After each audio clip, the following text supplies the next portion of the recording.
What's up, everybody? Coach Marcus here, and I am answering some questions. So one of the big things that's been coming up recently for a lot of you is, hey, like Marcus, like how do I know when to go up in weight? Like I've been doing the weight for a while, and like I'm not really getting challenged by it anymore.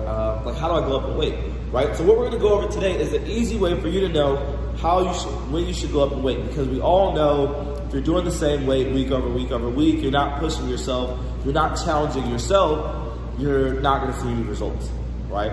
So this is the way that we can make sure we're challenging our body week over week in a safe way that's going to allow you to get the best results you ever have. So the first thing that we'll look at, right, and this is big, especially for my semi-private and my strength camp people, is let's say, how I'll put ranges in the reps, it'll say like, hey, hit 8 to 12. If you're constantly hitting that 12 without too much challenge, it's time for you to go up in weight, right? Like the reason we have that rep range is that, hey, like we should start with the weight that we hit around 8. As we get stronger, we get to 12. Once we hit 12, okay, it's time to get us a new weight that challenges us, so we're still back around that 8 range, right? So if you're constantly hitting 12, it's time to go up in weight. But if you're hitting like 9, 10, and like form starts to break down and you start to gas out, then that means you're kind of at a good range, and we'll stay at that same weight until you can get back to the top of that rep range.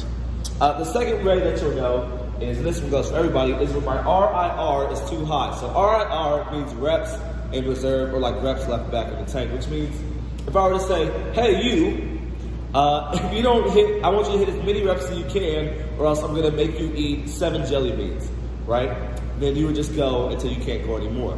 Now, if that number is too high, you're like finishing your set, you're like, oh, I could have done like 8 or 9 more, that means you definitely need to go up in weight, right? So the number that we kind of want to hit or think about is, hey, if I finished that set and I could have done more than 4 more, right? Like I could have done 5 or 6 more reps at the weight I was at, I need to go up in weight. I need to challenge myself more, or else you're not actually going to get the progress and the results you want, right? So make sure, hey, like if you're doing like the 20s right now and you finish it and you're like, oh man, like I could have done like 7, 8 more of those, it's time for you to go up to 25, time to go up to 30.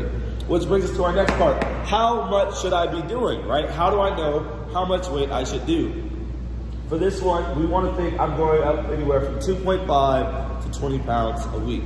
What does that mean? That means that, hey, like if it's like some shoulder work or like some bicep work, then you may only be able to go up 2.5. Even if you're like doing like maybe like some bench work and you're like at the top of it, hey, if you can go up like 2.5 in that week, that's progress, that's challenging your body, that's gonna be good for your results. Now 20 pounds is like maybe on like some hip thrust or trap bar deadlift, or you start to feel more comfortable with the movement. Like that'll be 20 pounds, but mostly it'll be somewhere between 2.5 to 10 pounds a week for most exercises is what you want to try to go up by. Now, things to think about, to the other side of the board, is, hey, form. I don't want to go up by 20 pounds if my form is terrible. I want to stay at a good weight and work on that form. So an easy way to do that is, hey, like Coach Veronica, like, hey, this weight is kind of, it doesn't feel too tough, but can you watch my form to make sure that like I'm good to go up in weight, right? It's an easy way to do it so you feel safe. Or if you just feel comfortable in it, like feel free to go up. But also like the first week of a plan, you're gonna go much lighter because you don't feel comfortable with the exercises. And as you learn them, you should be taking big jumps like that second to third week and how much weight you're doing. Second one is recovery and life.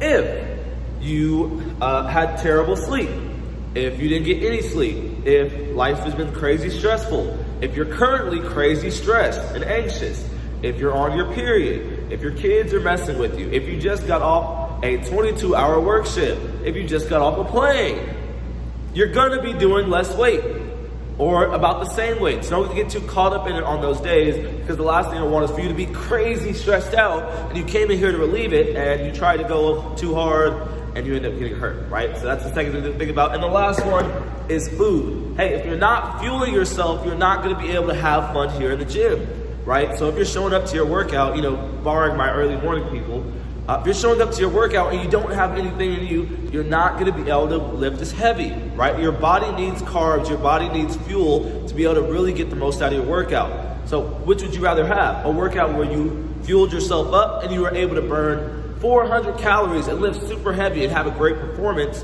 or an exercise where you didn't really eat any time before, And because of that, you were only able to go like 200 calories and you weren't able to work as hard. So that's a quick 5-minute video right there. I hope you have it, and I expect to see the comments, and I expect to see it in play here at the gym this week. So let me know if that helped you out. Coach out.